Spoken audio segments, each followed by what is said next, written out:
सोबत आता सध्या रुपाली चाकणकर जोडल्या गेलेल्या आहेत. तर रुपाली, ते अतिशय धक्कादायक घटना पुण्यातून समोर येते. तुमची काय प्रतिक्रिया आहे?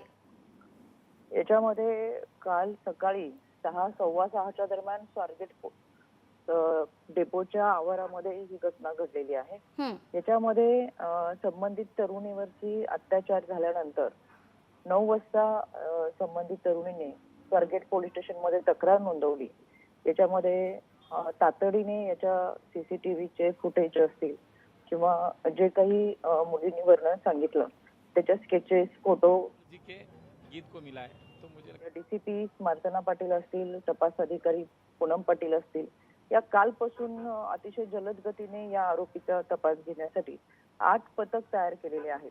संबंधित व्यक्ती आणि त्या संदर्भातले मग ते सीडीआर असतील किंवा त्या व्यक्तीने यापूर्वी गुन्हे केलेले आहेत आणि या सगळ्यांचा तपास सुरू आहे. त्याच्यामुळे आरोपी आज उद्या या 2 दिवसामध्ये नक्कीच पकडला जाईल. पण यामध्ये पोलिसांचं पेट्रोलिंग असताना डेपोची सुरक्षा सुद्धा महत्वाची होती.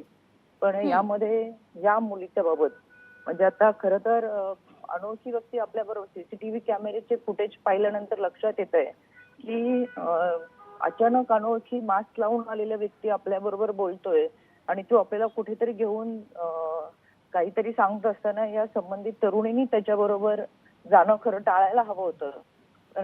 अशा पद्धतीने कोणावरही विश्वास न ठेवता आपण स्वतःच डिफेन्स करणं गरजेचं होतं. ही सध्याच्या काळामधली तितकीच महत्वाची गरज आहे. याच्यामध्ये एफआयआर दाखल झालेली आहे, आरोपी अटक केला जाईल, पेट्रोलिंगची व्यवस्था होती, पण तरी सुद्धा ही सुरक्षा व्यवस्था वाढवणं फार गरजेचं आहे आणि त्याच्यासाठी डीसीपीला सूचना दिलेल्या आहेत.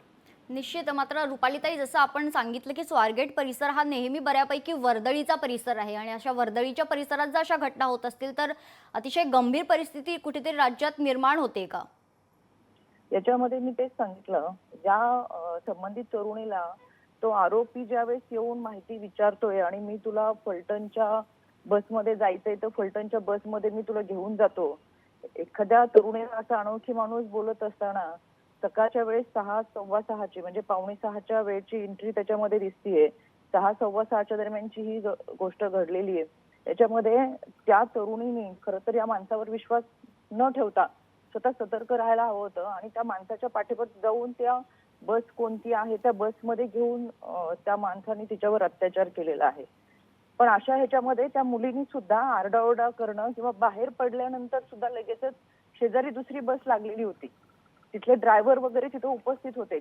आरडाओरडा केला असता, आवाज केला असता तर कदाचित शेजारी असलेले ड्रायव्हर किंवा तिथला डेपो मधला स्टाफ सुद्धा तिथे पळत आला असता आणि कदाचित मुलीवर जी अत्याचाराची घटना घडली ती घडली नसते.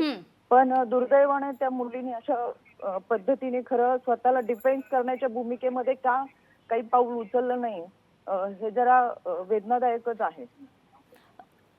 धन्यवाद रुपालीताई, तुम्ही दिलेल्या तुमच्या प्रतिक्रियेसाठी. लोकशाही मराठी ऐका, पहा, जागरूक रहा.